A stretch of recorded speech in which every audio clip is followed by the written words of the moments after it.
এই কাজের লোকজন, কি অবস্থা সবার? আশা করি সকলেই ভালো আছেন। আমিও আল্লাহর রহমতে খুব ভালো আছি।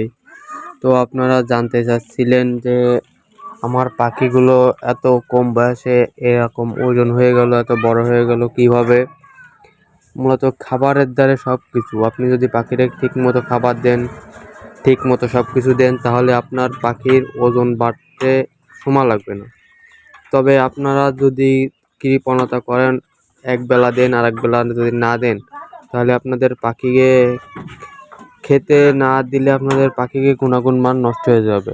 তো আমি মিক্স করে দিই ব্রয়লার স্টার্টার এবং সোনালি স্টার্টার সঙ্গে ফুড কাটিং মিক্স করে খাওয়াই এদের। আমি সবসময় উন্নত মানের খাবার দেওয়ার চেষ্টা করি। আমি সস্তা খাবার পেয়ে তাদেরকে দিই না। যদি সস্তা খাবার দেওয়া হয় তাড়াতাড়ি ডিম দেরি করে দেয়। তবে এদেরকে সবসময় পর্যাপ্ত পরিমাণে খাবার দিতে হবে। এরা ডেলি 20-30 গ্রাম খাবার খাবে, এদের সেই পরিমাণ খাবার দিতে হবে। আমি এক্সট্রা খাবার রেখে দিই সবসময়। এখানে ভুট্টা গম আইনে থুয়ে দিছি, এটা একটা ভেঙে এদেরকে দেবো। তরকারির দানাগুলো একটু বড় বড় ভেঙে দিলে তাদের খেতে সুবিধা হয়, এতে খাবার নষ্ট হয় না, না হলে ওরা ছড়ায় ফেলায়। তবে আমি যখন ফার্স্টে তাদের ফুড কাটিং দিচ্ছিলাম, তারা বারবার ছড়ায় ফেলাচ্ছিল। আমি তখন আমার এক ভাইয়ের কাছ থেকে পরামর্শ নিয়ে হামান দিস্তে দিয়ে বেটে তারপরে তাদেরকে খেতে দিই। এখন মাশাল্লাহ তারা স্বাচ্ছন্দ্য বোধ করে খাচ্ছে।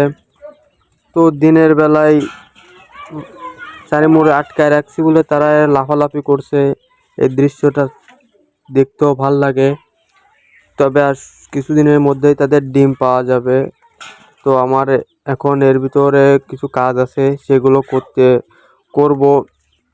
তো পানির পটগুলো, আসলে আমি যে পানির পটগুলো দিই ছোট ছোট, এক ভাই কমেন্ট করেছিল যে ভাই আপনি ছোট ছোট পানির পট দেন কেন? তো আমি সেই ভাইয়ের একটা প্রশ্ন করেছিল, তা আমি তার অ্যান্সারটা দিতে পারছিলাম না। তো তাকে বলেছি ভাই এই ছোটো পানির পট দেওয়ার কারণ হচ্ছে কি, বড় পানির পট দিলে বাচ্চাগুলো পানিতেই ডুবে বা শীতকাল ভিজে যেতে পারে এবং ঠান্ডা লেগে গেলেই অসুস্থ হয়ে যেতে পারে।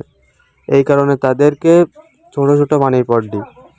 এবং এখন যে বাচ্চাটা দেখতে পাচ্ছেন, এটার বয়স হয়েছে আজ 23 দিন বয়স হয়ে গেছে। এখন তার যে সাইজ, হাঁটা চলার যে ভাব, উড়াউড়ি চঞ্চল, যে কোয়েল পাখি এমনিতেই সাধারণত চঞ্চল, তো তাদের দেহ দেখলে বুঝতে পারবেন যে তারা কেমন চঞ্চল হয়েছে, কেমন উড়াউড়ি করছে, কেমন ওজন হয়েছে। তারা সবসময় চলে যাওয়ার জন্য ব্যস্ত হয়ে যায়, শুধু উড়াউড়ি করে, এখানে রাখাও রিস্ক। আপনারা তো খুব ভালোভাবে জানলেন যে পাখির কেমন খাবার দিতে হবে, কেমন কেঁদে কী করতে হবে। তবে ডিম পাড়ার সময় হলে তাদেরকে লেয়ার লেয়ার অন ফিডটা দিতে হবে। ডিম 50% যে আপনার ডিমের চলে আসবে, তখন আপনারা লেয়ার লেয়ার অন ফিডটা দেবেন। এতে কি হবে যে আপনার পাখির ডিম অনেক দিন পারবে। যে 15 দিন পরে অফ হয়ে গেল, আবার 5-6 দিন পর আবার পাড়া ধরলো, 1 সপ্তাহ পরে অফ হয়ে গেল, এটা বন্ধ হয়ে যাবে। আপনারা ঠিকঠাক ডিম পাবেন এবং আপনাদের ডিমের চাহিদাও ঘাটতি পূরণ হয়ে যাবে। তো আশা করি বুঝতে পেরেছেন। আমিও আপনাদের বোঝাতে পারছি কিনা ঠিক মতো আমি নিজেও জানি না। তবে ভাই মনে করে আমার চ্যানেলটা সাবস্ক্রাইব করে দেবেন। আমার আর 100 সাবস্ক্রাইবার হতে আর মাত্র 10 থেকে 12টা সাবস্ক্রাইবার লাগে। তো লাইক কমেন্ট শেয়ার করে ভাইয়ের পাশে থাকবেন। আরও বিস্তারিত ভালোভাবে জানিয়ে দেবো আপনাকে। আসসালামু আলাইকুম রহমতুল্লাহি ওয়া বারাকাতুহু।